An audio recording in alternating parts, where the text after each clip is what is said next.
last of our myths of grief, keeping busy. Keeping busy is one of the key elements in our society that is burning people out.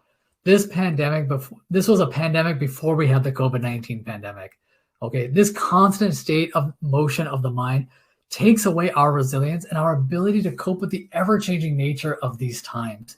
Keeping busy as a coping skill can keep us disconnected from reflecting on how our life has changed and honoring the elements that are no longer present. Yeah. Busyness is one of the deepest things that is happening in our society right now. This overproductivity, this need to constantly keep busy, to keep working, keep focused. We have even our social media and constantly scrolling and getting into this very mindless state. Now, there's nothing wrong with social media, but how are we using it? How are we keeping busy in our lives? And you can see that the proponent of mindfulness is so deep right now, right? Because mindfulness is helping us take pause and relax because of the busyness to override and go to the opposite. So yes, key tips here is being mindful, catching yourself when you're moving too fast. Are you driving too fast? Are you eating too fast? Are you like me in this moment that is maybe speaking too fast and we need to slow down a little bit? Connect to the present moment. Taking pauses throughout the day. Noticing simple things like your pace of your breath. Are you holding your breath? Are you breathing shallow? Slowing down. Busyness is high motion that's happening in our body, and it can be very, very detrimental for us. After a loss, we may find ourselves running away from the pain. Fear sets in, and this pain becomes our new life. Fear sets in, thinking that this pain may be our new life. To cope, we run, and this constant state of movement keeps us busy. Healing occurs in the presence. In small doses with gentleness, healing occurs. It takes us pivoting from running to being present and still. One of the things that I think is very important here is some of the work by Dr. Stephen Porges. He writes this book called the polyvagal theory.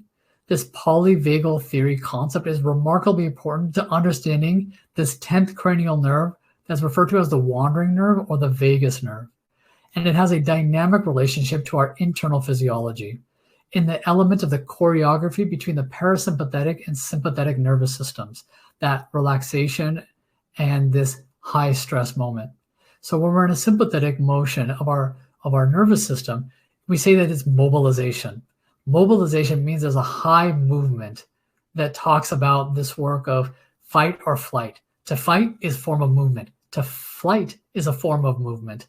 So this mobilization is always this running away, and it is plaguing our culture and our society with so much busyness. Some of the techniques that they talk about, and Deb Dana writes a book, who's a social worker who worked directly with Stephen Porges, has this relationship of talking about mindfulness and present moment awareness to help shift the vagus nerve to what we refer to as a ventral vagal state, a very parasympathetic activity that's relaxation.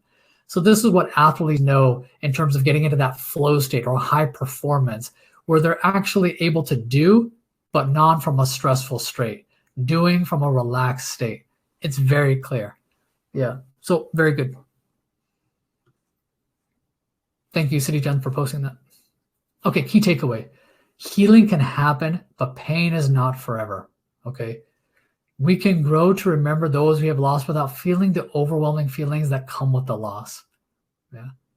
Being still, connected to the breath, can allow the body to come to a state of homeostasis and to that ventral vagal state and heal. Yeah, it's very good.